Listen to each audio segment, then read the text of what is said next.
என் நெஞ்சில் குடியிருக்கும் தோழர்களே, பிறப்புக்கும் எல்லா உயிர்க்கும்னு சொன்ன ஆதியோன் திருவள்ளுவருடைய வழியில நம்முடைய தமிழக வெற்றி கழகத்தின் கொள்கை தலைவர்களா பகுத்தறிவு பகலவன் தந்தை பெரியாரையும், பார்போற்றும் பெருந்தலைவர் காமராஜரையும், அரசியல் சட்ட மாமேதை டாக்டர் அம்பேத்கரையும், வீர தமிழ் மங்கை வேலு நாச்சியாரையும்,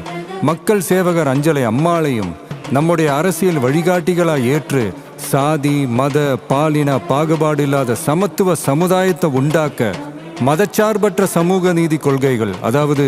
செக்யூலர் சோஷியல் ஜஸ்டிஸ் ஐடியாலஜிஸோட நம்ம தமிழக வெற்றி கழகத்தின் வழியா உங்களுக்காக உழைக்கணும்னு நான் வரேன்.